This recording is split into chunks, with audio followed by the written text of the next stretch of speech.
The clatter of cutlery and family chatter filled the cozy restaurant.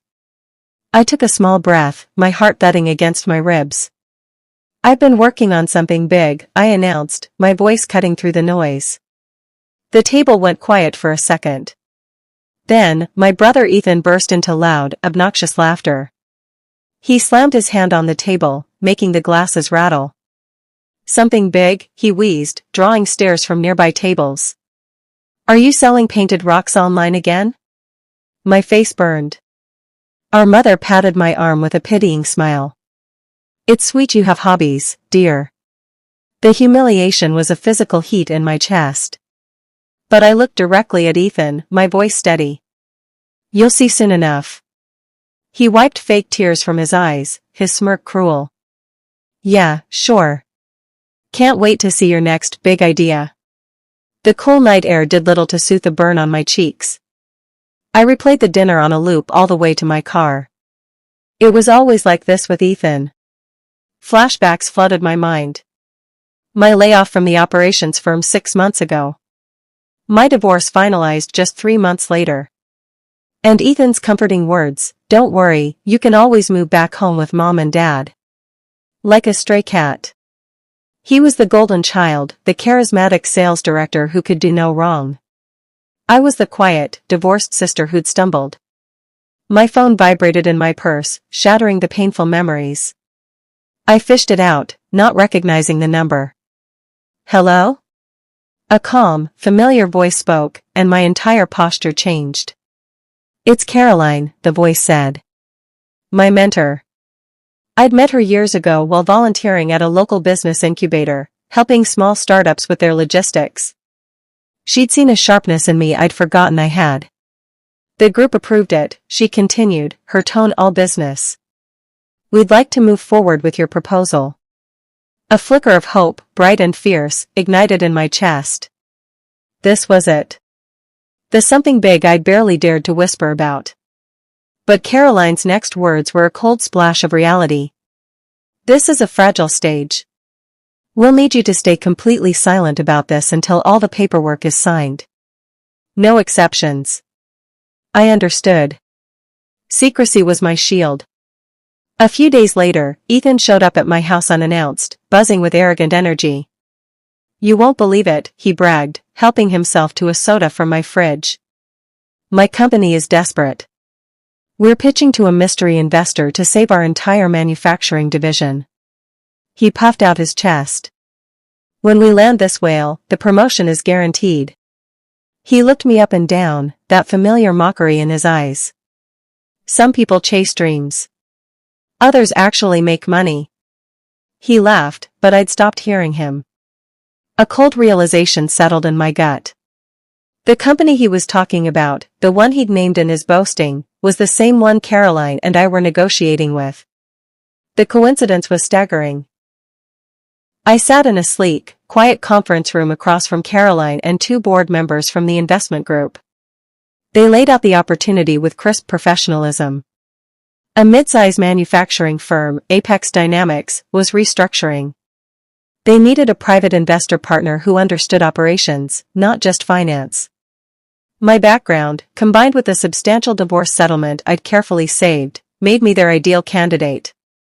This was the something big. I was investing in my brother's company. The irony was almost too perfect. Caroline smiled. "They're impressed with your preliminary analysis. We'll be introducing you soon to their executive team." My stomach fluttered with a mix of terror and thrill. The following weekend, at a family barbecue at our parents' house, Ethan escalated his mockery. "Everyone, make sure you support my sister's new business venture," he announced loudly, clapping me on the back. "She's playing businesswoman with her divorce pennies." A few relatives chuckled awkwardly. My mother pulled me aside, her voice low. "Ethan told me you've been a bit emotionally unstable since the divorce. Maybe this business stress isn't good for you." I just smiled, a tight, practiced expression. Their words couldn't touch me now. My phone buzzed with a new email. I glanced at the preview, introduction meeting confirmed for Tuesday 10 a.m. The game was on. On Tuesday, I walked through the polished glass doors of Apex Dynamics. The air smelled of coffee and ambition. Ethan was nowhere in sight. I was greeted warmly by the COO, a serious woman named Brenda, who led me on a quiet tour of the production floor. I asked questions about supply chain bottlenecks and workflow efficiency. My operations background kicked in, my insights were sharp, immediate. Brenda's initial politeness turned to genuine interest. As we rounded a corner near the marketing department, I saw him. Ethan was walking down the hallway, headed straight for us. I quickly ducked into a nearby conference room, my heart hammering. Pressed against the conference room wall, I heard Ethan's voice just outside the door. He was talking to a coworker. "If we don't get this investor, half the team gets cut. But don't worry," he said, his tone dripping with false confidence, "I know how to talk to these people. They're all the same." He lowered his voice to a conspiratorial whisper. "Just say synergy and innovation a lot. Anyone can fool rich investors if you sound confident enough." I closed my eyes. It wasn't just brotherly teasing, it was a profound arrogance that put real people's jobs at risk. My phone buzzed silently. A text from Caroline, "They loved your notes. They want you at the final pitch meeting next week." The next week was a whirlwind of preparation. I trained intensively with Caroline and a financial advisor named Ben. We pored over detailed company reports, and I discovered the weak spots Ethan had been glossing over in his own reports. Inaccurate projections, delayed timelines. The team was impressed. "You have a killer instinct for this," Ben remarked. I was finally being valued for my mind, not dismissed for my quiet nature. That evening, my phone lit up with a text from my ex-husband. "Heard you're up to something big? Need a partner?" A cold knot tightened in my stomach. I didn't reply. I simply blocked the number. The day before the pitch, Ethan called me. "Just checking in," he said, his voice oozing false concern. "Everything okay? You've been quiet." I could hear the smirk through the phone.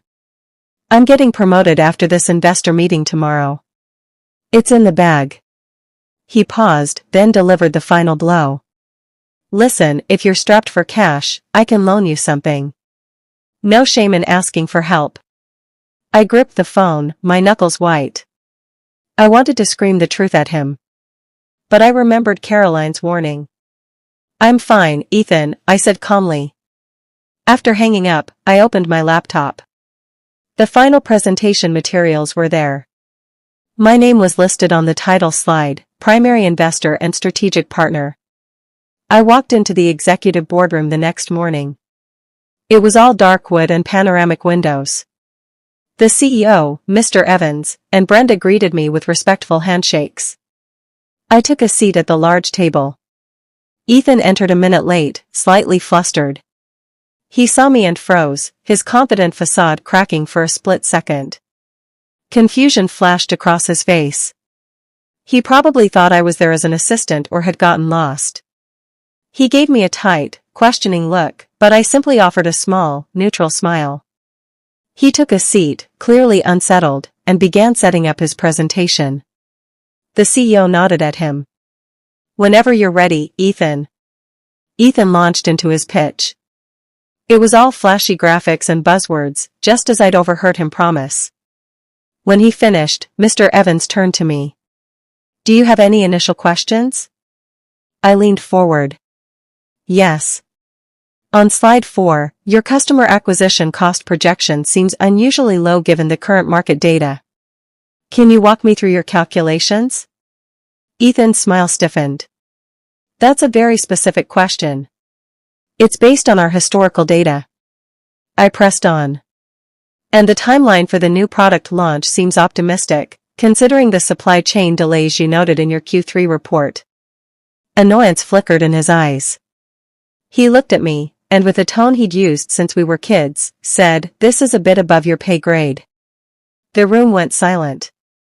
Caroline, sitting beside me, leaned in. "Ready?" she whispered. The main meeting adjourned. The executives were polite but firm with Ethan. We'll discuss the feedback, Ethan. Thank you, Mr. Evans said, a clear dismissal. Ethan shot me a bewildered, angry look before leaving the room. The moment the door closed, the atmosphere shifted. Brenda smiled. Sharp questions. They pulled out the final partnership agreement. I signed the documents, my hand steady. With each signature, I officially became the primary investor in Apex Dynamics, with full decision-making authority over the restructuring, including the marketing division.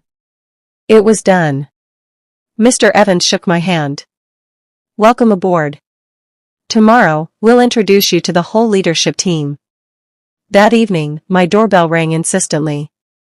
I opened it to find Ethan, his face flushed with anger. What was that? He demanded, storming past me.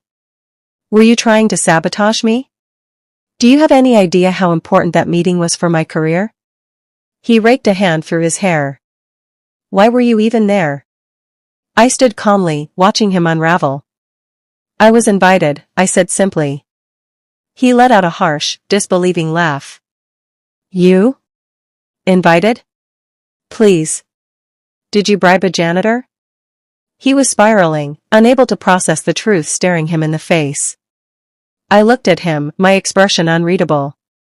Make sure you're on time tomorrow, I said, and closed the door. The main company conference room was packed with managers and team leaders the next morning. Ethan sat in the front row, arms crossed, trying to look confident. He was clearly waiting for the mystery investor to arrive. CEO Evans stepped up to the podium. Team, as you know, we've been seeking a strategic partner to guide our restructuring. I am thrilled to introduce our new primary investor and strategic partner, whose insight has already proven invaluable. The doors at the back of the room opened. Every head turned. I walked in, wearing a power suit I'd bought for this exact moment. I walked down the center aisle. Ethan's jaw dropped. He looked from me, to the CEO, and back to me, his face a perfect portrait of stunned, horrified disbelief. I stepped up to the podium, my notes unnecessary. I could feel Ethan's shocked gaze burning into me. Thank you, Mr. Evans, I began, my voice clear and carrying across the silent room. My name is Amanda, and effective yesterday, I am the primary investor in Apex Dynamics.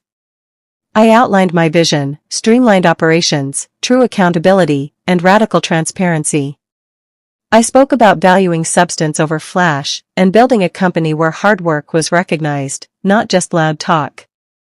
The employees listened, and then began to applaud, genuinely, enthusiastically. The executives nodded along. I finally let my gaze sweep over Ethan. Our eyes locked for one brief, electric second. He was the first to look away, his face pale. In the days that followed, I held smaller, closed-door meetings to review every major project. With Brenda and HR, I went through Ethan's work with a fine-tooth comb. The facts spoke for themselves. He had consistently misreported progress metrics on his flagship project.